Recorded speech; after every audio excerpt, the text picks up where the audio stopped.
Ahora voy a compartir pantalla yo. A ver, a ver.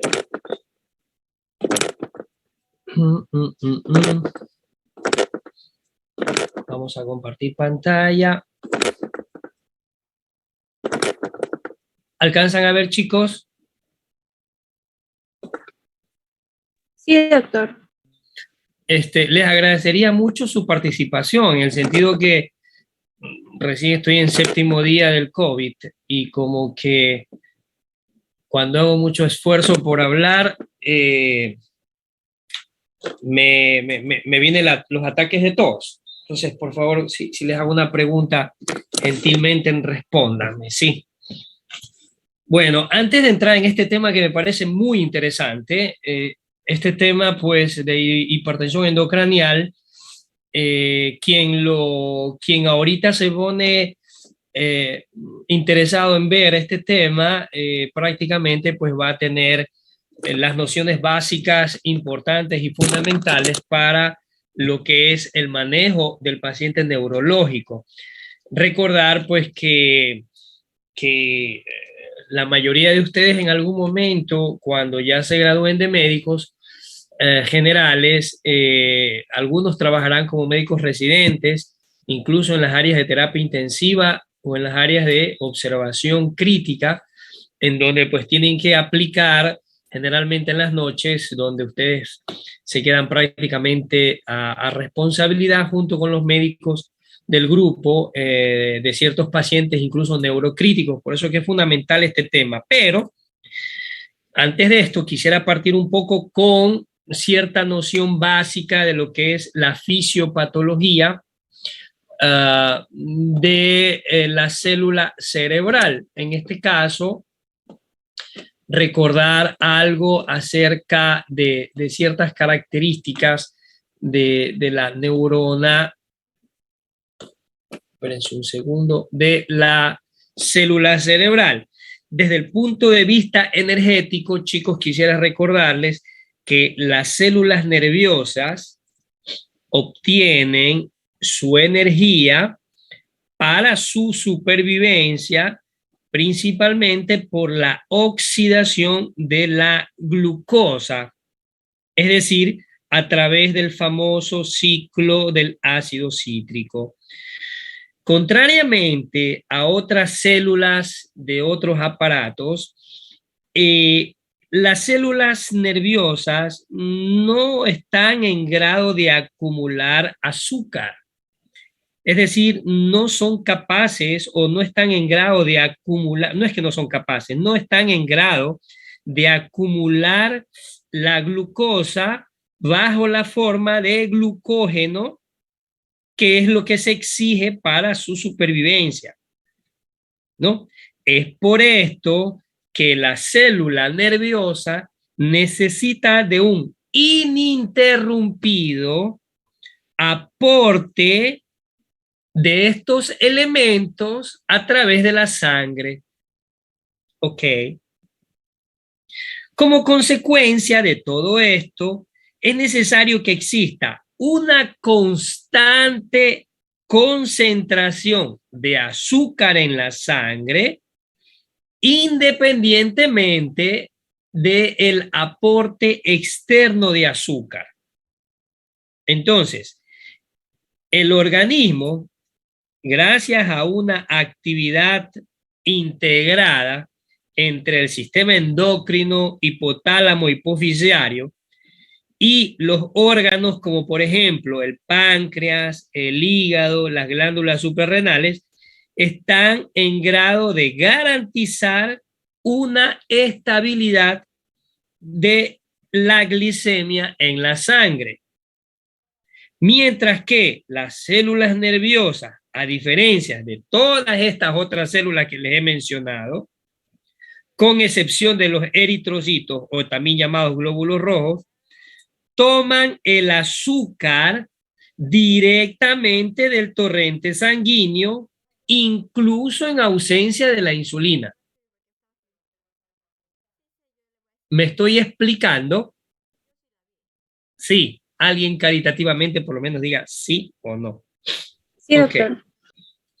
Entonces, esta falta de un intermediario para poder dar o poder acumular la célula nerviosa el azúcar, está demostrado pues que prácticamente el sostén enérgico o energético, perdón, del cerebro está dado por el aporte constante, ininterrumpido de la circulación sanguínea. No solamente del azúcar, esto lo hablaremos más adelante también, incluso del oxígeno, ¿ok? Entonces, para que exista un buen aporte de oxígeno, como ya les he dicho, hay que tener una constante y continua o ininterrumpida aportación del oxígeno a través de la sangre para que se pueda realizar la oxidación del azúcar, es decir, de la glicemia. ¿Ok?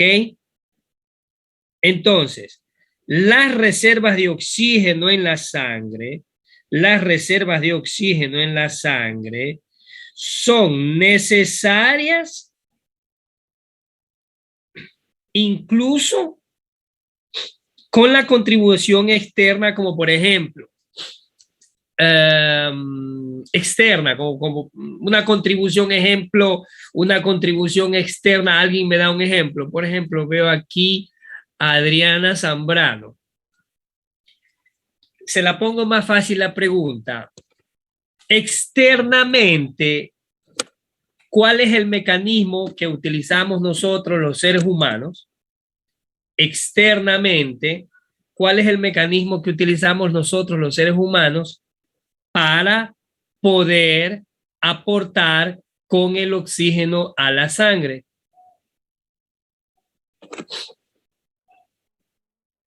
Es tan fácil esta pregunta que esta respuesta lo da incluso un niño de escuela. No es necesario ser estudiante de medicina. Adriana Zambrano. El acto de respirar. El acto de la respiración. Perfecto. Lo dijo usted, Adriana, ¿no? ¿O lo respondió otro compañero? No, sí, yo le respondí. Perfecto. Entonces, a través de la respiración, nosotros contribuimos externamente con esta, diríamos, capacidad para poder hacer el intercambio gaseoso y poder almacenar el oxígeno en la sangre. Entonces, ya habíamos dicho que el aporte constante de oxígeno y de glucosa al sistema nervioso central se presupone que es como consecuencia de un ininterrumpido mantenimiento constante del flujo hemático cerebral. Es por eso, chicos, no sé si se recuerdan cuando, bueno, es probable que me esté confundiendo de grupo, pero no sé si ustedes se recuerdan cuando hablamos en las primeras clases y yo pregunté por qué era fundamental mantener las maniobras de cardiorresucitación en un paciente que ha tenido un arresto cardiorrespiratorio o un arresto o un, como llaman los españoles, una parada cardíaca, o como llamamos aquí en nuestro medio, le decimos paro, no paro cardíaco, ¿no? Y bueno, entonces ya les va viniendo en mente, ¿no? El por qué es necesario en un paciente con una parada cardíaca contribuir al masaje cardíaco y a la oxigenación del paciente para que, como la neurona, la célula nerviosa no tiene la capacidad de almacenar el azúcar y de recibir el oxígeno directa, de almacenar o de, ¿cómo se diría la palabra en español? De enmagacinar, no sé si es correcto decirlo así. Corrígeme, Rosero Nicole, si es que de pronto me equivoco. de almacenar las reservas de oxígeno a través del masaje cardíaco y de la respiración, ¿no? De la vía aérea, ¿no? La respiración boca a boca, como se dice, ¿no? En un caso de resucitación cardiopulmonar que ustedes se encuentren en la calle. Entonces, en condiciones basales, el encéfalo utiliza 150 gramos de azúcar o llamado también glucosa. En condiciones basales, el cerebro utiliza 150 gramos de glucosa para su metabolismo. ¿Ok? Y ocupa 72 litros de oxígeno al día. Considerando pues que la frecuencia cardíaca es alrededor de, a ver, le preguntamos a Erika. Erika Guillén, ¿cuál es el valor de la frecuencia cardíaca normalmente?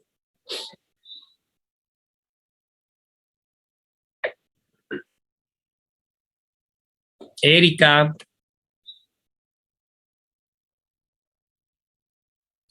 la compañera Erika Guillén, la que me dijo que prefiere que explique el tema. ¿Cuál es el valor de la frecuencia cardíaca normalmente? ¿De qué? De 60 a 100 latidos por minuto. El valor medio normal de la frecuencia cardíaca es alrededor de ¿cuánto? Ya 100 es un poquito aumentado, le estoy refiriendo, ¿ya? 100 ya estamos hablando de taquicardia o de frecuencia cardíaca aumentada.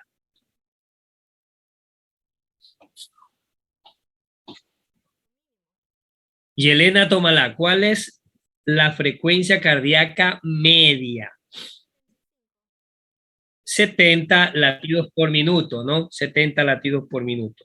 Entonces, considerando que la frecuencia cardíaca media es alrededor de 70 latidos por minuto y que el volumen hemático sistólico es alrededor de 70 ml, de estos 70 ml, que es el volumen sistólico, es decir, en cada sístole el ventrículo inyecta un volumen de 70 ml en una persona joven, ¿no? Adulta, ¿ok?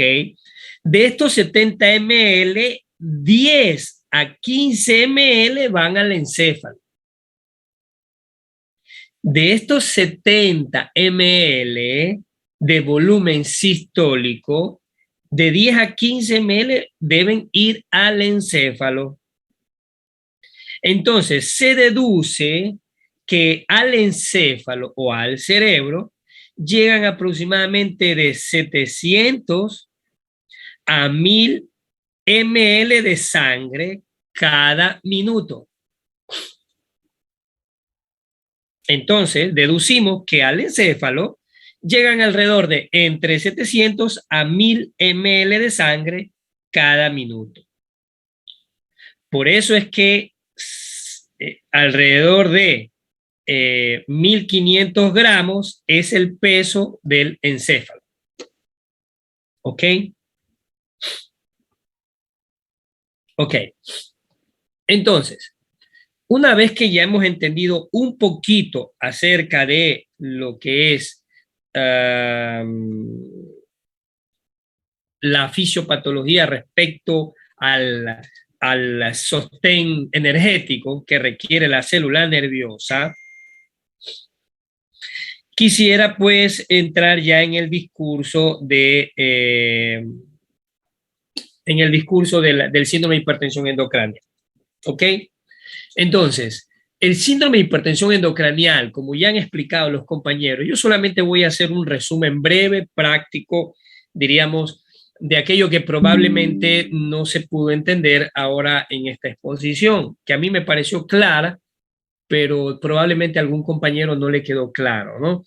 Entonces, el síndrome de hipertensión endocranial es el conjunto por eso se llama síndrome, es el conjunto de signos y síntomas producidos por un incremento en el volumen del contenido intracraneal. Entonces, ¿qué cosa es el contenido intracraneal?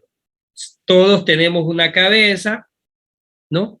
Recordar que esa cabeza es una esfera rígida y que dentro de esa esfera rígida, que son los huesos, está los componentes del encéfalo, del cráneo, que son el encéfalo con el contenido de líquido cefalorraquídeo y con el contenido de sangre. ¿Ok? Aparte de las estructuras anatómicas, obviamente.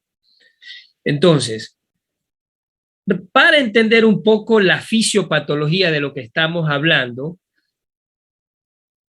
se promulga la ley de Monro-Kellie, que dice que el cráneo es una esfera rígida e inextensible que contiene componentes incomprensibles. Entonces, el aumento en el volumen de uno de sus componentes debe compensar con la disminución del volumen de los demás componentes para que se mantenga constante la presión intracraneal. Bueno, yo les voy a hacer, no sé si, un segundito, por favor. No sé si logran ver esta pizarrita que les he puesto acá. Bueno, vamos a ponernos bien. Entonces yo les he puesto aquí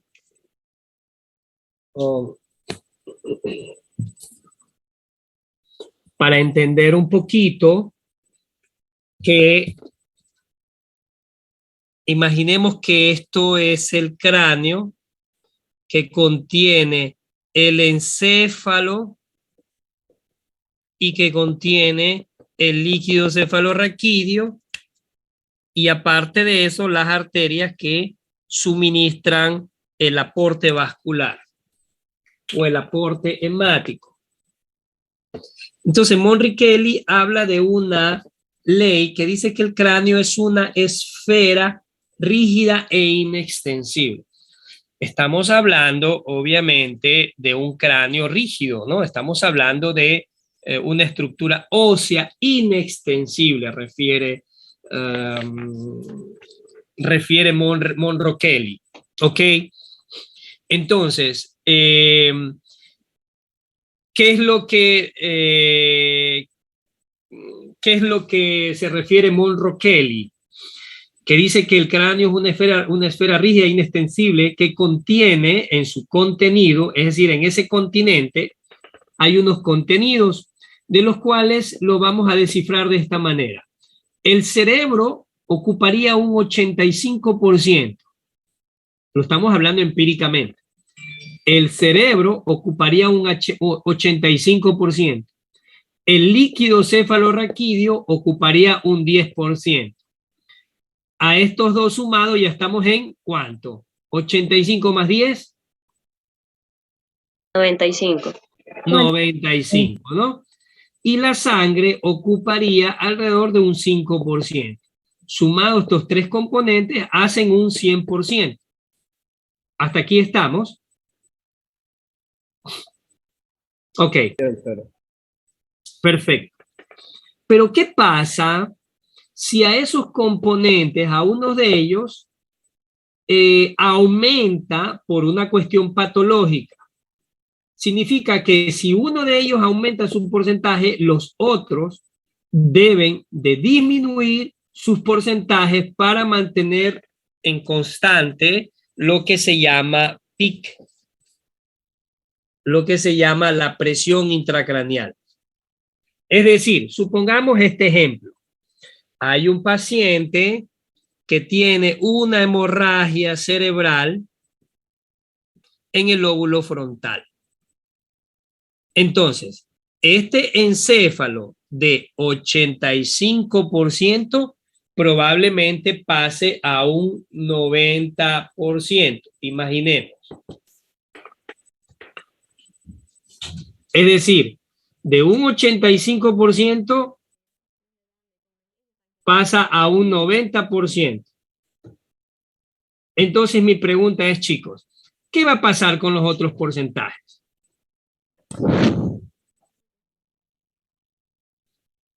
No Si pueden disminuirse. tienen que por fuerza disminuir. ¿Por qué? Porque si yo sumo 90% más 10 de líquido cefalorraquídeo, ya son 100%. Más la sangre que llega a 5%, estamos hablando de un 105, 110%. Eso nos va a traer como consecuencia un aumento de la PIC. Un aumento de la PIC, es decir, de la presión intracraneal.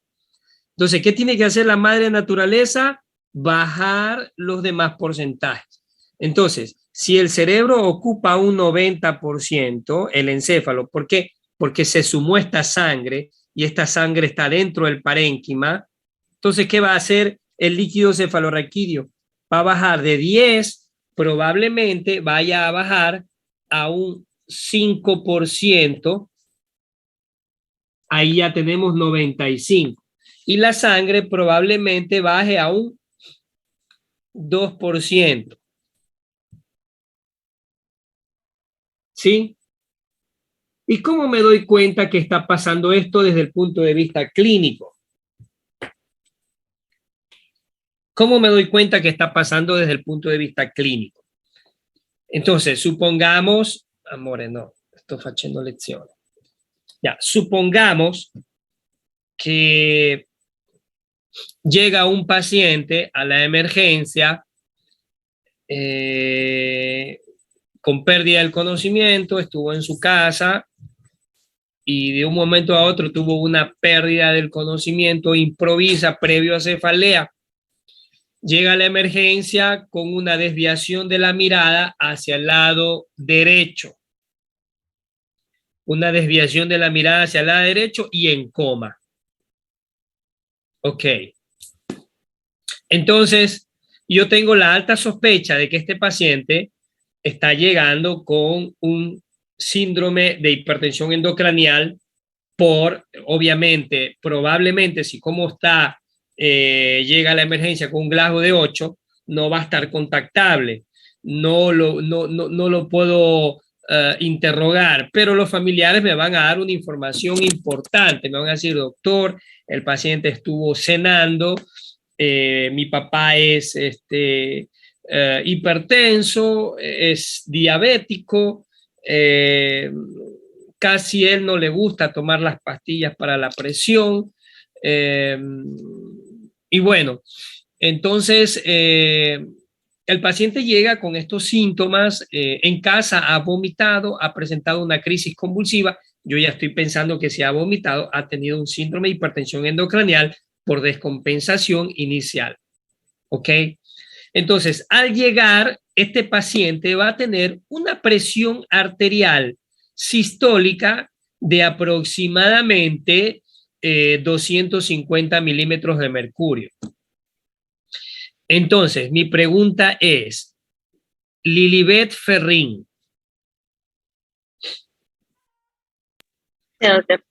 esta presión arterial con la cual el paciente se está manifestando, ¿usted considera que forma parte de una respuesta del cerebro o era ya su patología de base que llegó con 250 de presión sistólica y 120 de presión diastólica? ¿Cómo lo consideraría?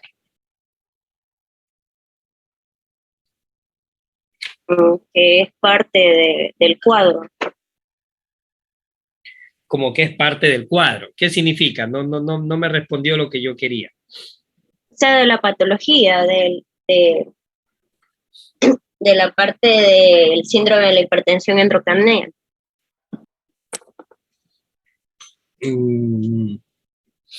¿Quién me puede explicar un poquito mejor? Dina Salazar. Yo creo que la compañera sí tiene la idea, pero no la puede expresar bien. A ver, vamos a empezar con recuento de lo que usted dijo. Entonces, Si sabemos que es un paciente que es hipertenso y encima está mal controlado, entonces debemos suponer que las presiones arteriales que maneja suelen ser muy elevadas. Entonces, Exacto. como la vasculatura del cerebro es muy delicada y le aumentamos mucha presión, es como un globo, le metemos demasiado aire y eventualmente va a explotar. Ahora, para eso tenemos que el Glasgow es de 8 y que la desviación de la mirada es del lado derecho, por lo que supondría que de pronto hay una lesión en el lado contralateral, porque dice la literatura que los ojos tienden a escapar del lado de la lesión. Entonces, si los ojos se van a este lado, es posible que la lesión esté en el lado contralateral. Aparte de eso, vemos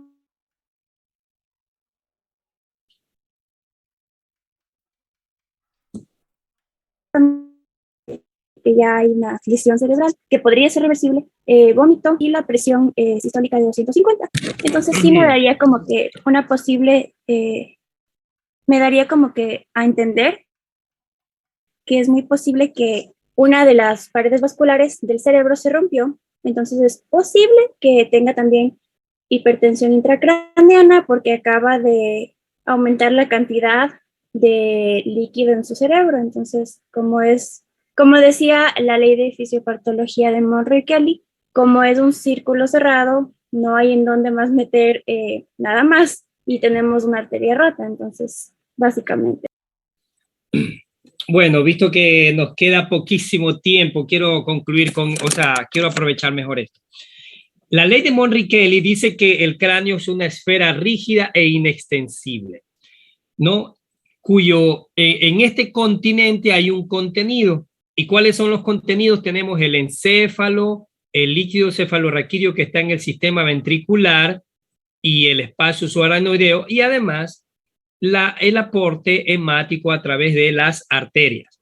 Entonces dice que esta ley, ¿no?, considerando que el encéfalo es el que mayormente ocupa el cráneo, le vamos a dar un porcentaje de 85%, empíricamente, simplemente para redondear, ¿no? Le vamos a dar al líquido cefalorraquídeo, es decir, al sistema ventricular con el contenido y el espacio subaracnoideo, alrededor de un 10%, y ahí van 95%, y que la sangre le damos un 5%. Total lo hacen un 100%. ¿Ok? Pero ¿qué pasa si ahí se mantiene el equilibrio normalmente en una persona normal como la compañera Guillén, como yo, como la compañera Dina Salazar? Pero en un paciente que tiene una hemorragia espontánea a nivel del lóbulo frontal, por ejemplo, este porcentaje del encéfalo ya no va a ser 85%. Habíamos dicho que probablemente vaya a subir a 90, 95%. Y los otros componentes van a tener que equilibrar este aumento para mantener el 100%, es decir, para mantener lo que se llama la presión intracraneal dentro de valores normales, es decir, por debajo de 15 milímetros de mercurio. Entonces, ¿qué va a pasar? El encéfalo va a ganar espacio a través de la sangre.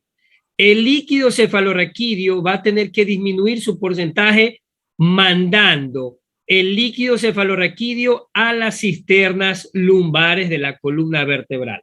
Es decir, la sangre, el líquido cefalorraquídeo va a tener que bajar, va a tener que descender a los espacios de las cisternas epidurales, de las cisternas lumbares. Y también la sangre venosa tiene que irse a los espacios perimedulares a nivel de la columna vertebral. ¿Y qué va a pasar con la sangre? La sangre tiene que disminuir el volumen de aporte hemático, es decir, disminuir el flujo sanguíneo cerebral. La disminución del flujo o la disminución del volumen sanguíneo cerebral se manifiesta a través de la vasoconstricción, es decir, la arteria tiene una dimensión para poder ayudar a mantener este equilibrio, diríamos, de la presión intracraneal, para disminuir la llegada de sangre al encéfalo. ¿Qué tiene que hacer el cerebro? Producir una vasoconstricción. Si el vaso está así, reducir su diámetro. Y al reducir su diámetro, obviamente va a haber un aumento de la resistencia periférica, y este aumento de la resistencia periférica obviamente se va a manifestar fisiopatológicamente como una hipertensión arterial. Entonces, es por esto que es importante, chicos, cuando ustedes vean un paciente que llega a la emergencia con una presión arterial altísima, no bajarla de una manera brusca, porque si a esa arteria que está vasodilatándose, porque el cerebro está tratando de hacer una autorregulación, ustedes le bajan la presión arterial de una manera grosera o de una manera abismal, estamos aumentando la presión intracraneal, estamos dañando el mecanismo de autorregulación cerebral. No sé si me expliqué. ¿Ok? Entonces, debemos pensar que la cantidad de sangre que pasa a través del cerebro es de alrededor de 100 gramos de tejido cerebral en aproximadamente, diríamos, 25 ml al minuto en la sustancia blanca y 75 ml al minuto en la sustancia gris. Bueno, esto no les voy a hacer tanto hincapié, pero lo que sí me interesa es que ustedes sepan que es necesario mecanismos de compensación para mantener constante la presión intracraneal. Cuando hay estos signos y no compensan, lo primero que se puede producir es una isquemia por disminución de la presión de perfusión cerebral y el daño mecánico causado por las hernias encefálicas. Regálenme solo unos 5 minutos más, chicos, por favor. Que avanzamos. Un segundito que se quedó ya. Entonces, como les decía,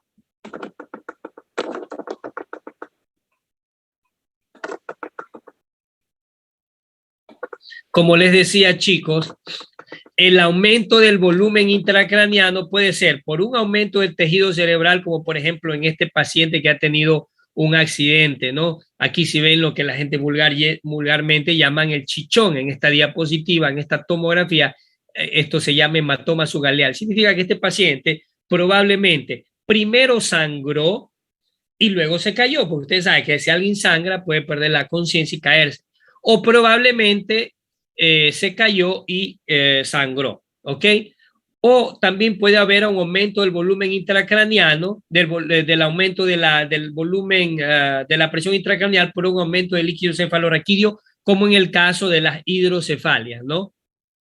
O en el caso de un tumor, etcétera, etcétera.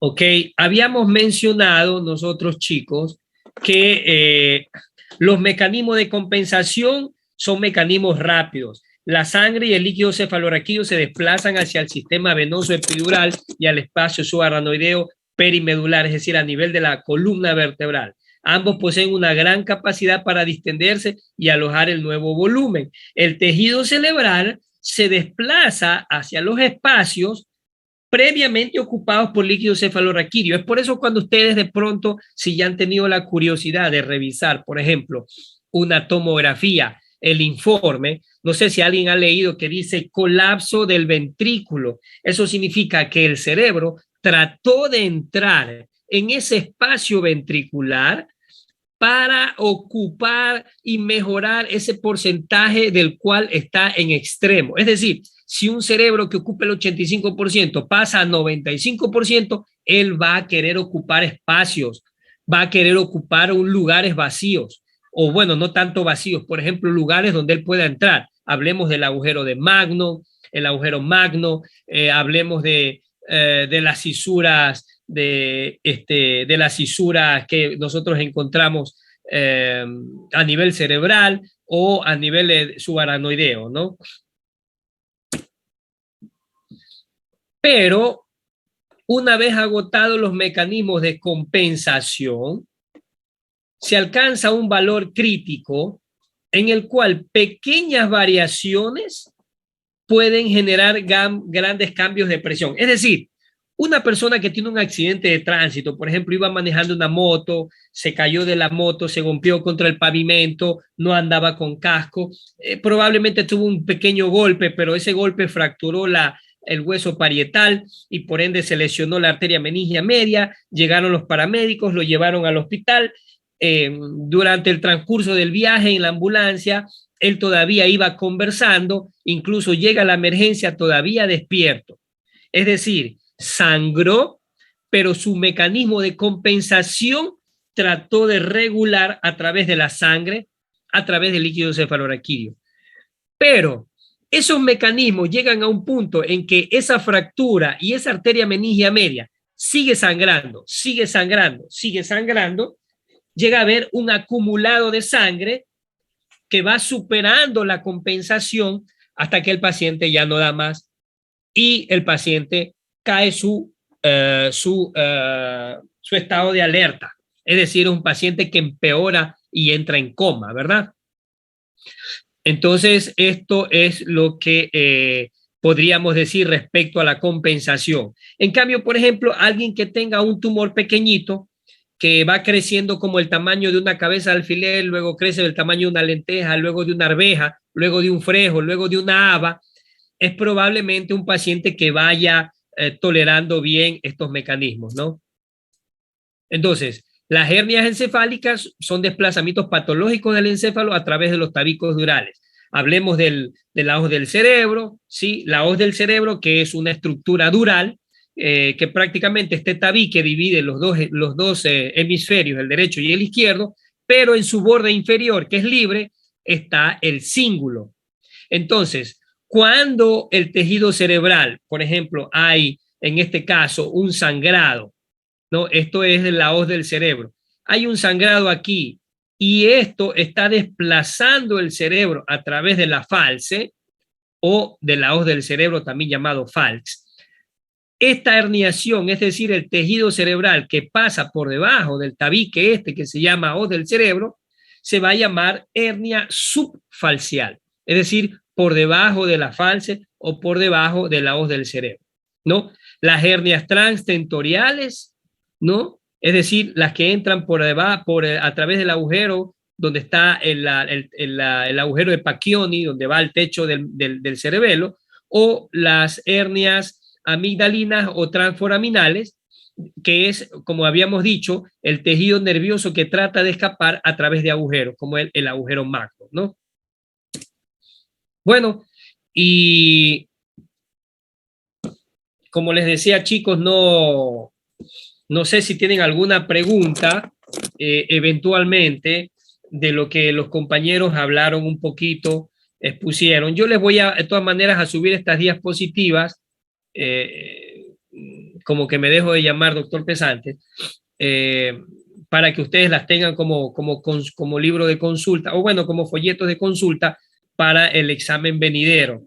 Yo sé que ya son creo que ya estoy pasadito del tiempo, ya son las 6:18, perdón, las 18:10, entonces me imagino que han de estar cansaditos, pero les voy a dejar estas diapositivas para que ustedes vayan leyendo respecto a este tema, a pesar de que los compañeros tuvieron una buena presentación.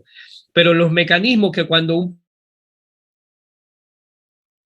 síndrome de hipertensión endocranial que recién está comenzando, que recién está compensando, los síntomas que podemos presentar son la cefalea, la diplopía, ¿no?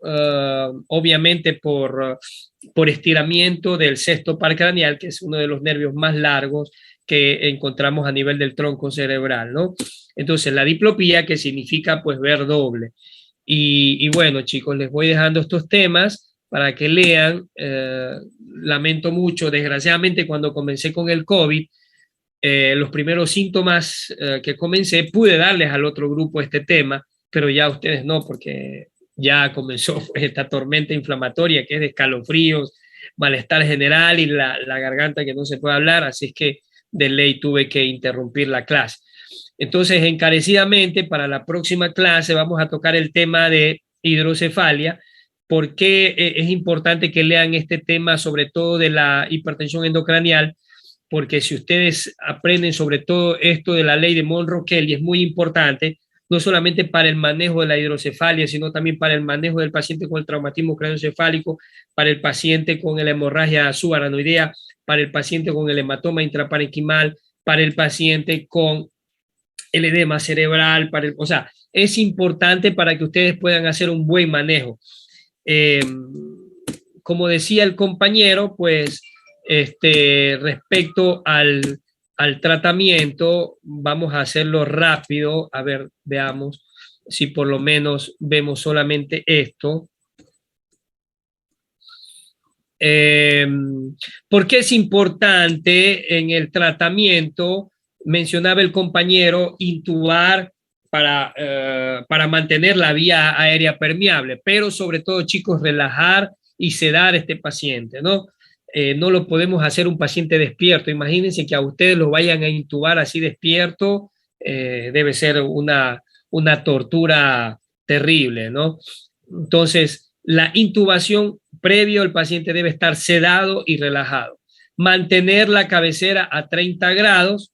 Esto es importante. Antes de irnos, si quisiera hacer esta pregunta. ¿Por qué dice en esta diapositiva mantener la cabecera a 30 grados y el cuello libre de compresiones para mejorar el retorno venoso? Veo aquí hay una compañera, Rosero Nicole. Rosero Nicole, ¿me podrías más o menos decir por qué motivo tenemos que mantener el cuello libre de compresiones? Ya dice en la diapositiva, para mejorar el retorno venoso. Debido a que están los grandes vasos, doctor. Sí, ¿cuáles grandes vasos? ¿Quién le ayuda a la compañera? Visto que ya estamos un poquito atrasaditos. Feijó María Cristina. Yugular.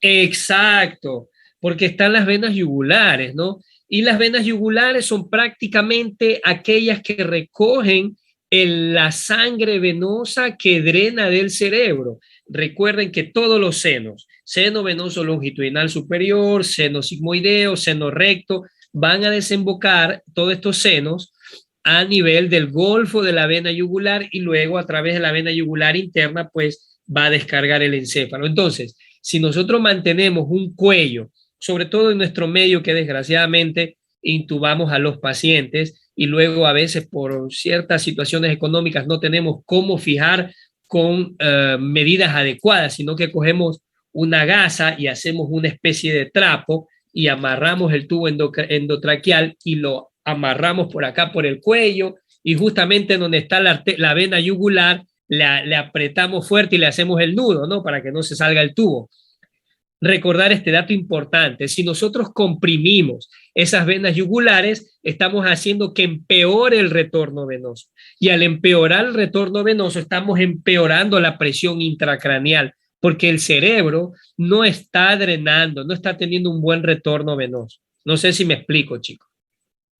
Ok, hay que normalizar variables fisiológicas como por ejemplo evitar la vasodilatación. Si un paciente es politraumatizado y también tiene un daño hepático, por ejemplo, y ese daño hepático sabemos que el hígado está sangrando y por ende el paciente está haciendo una vasodilatación por una hipovolemia, está tratando de compensar el paciente, pero ya no puede y tiene una hipotensión arterial. Tenemos que corregir eso, chicos, porque la hipotensión arterial va a empeorar la presión intracraneal, ¿ok?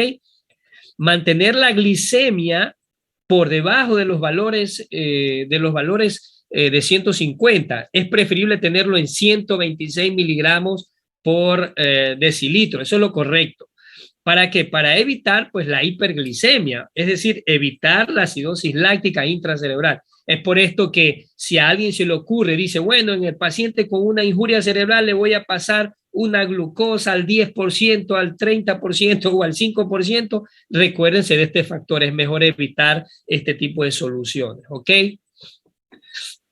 Y bueno, evitar pues la fiebre, porque ya habíamos dicho que el paciente, las células nerviosas utiliza el azúcar, es decir, la glucosa para su metabolismo celular. Entonces, la fiebre va a hacer que exista un mayor consumo metabólico, sea de oxígeno que de glucosa cerebral, ¿ok? La anemia no. ¿Por qué no hay que mantener al paciente anémico? Porque el paciente anémico, recordemos que un paciente con un déficit de hemoglobina, recordar que todos estos componentes son importantes para el transporte de oxígeno cerebral. Es importante mantener la hemoglobina por encima de 10.5 gramos, ¿ok? Y bueno, el resto. Sí, sí. No, tranquila, ya vamos a suspender la clase. Ya, sé que. Tranquila. Bueno, nos despedimos entonces en la próxima clase. Demos paso a otros compañeros que también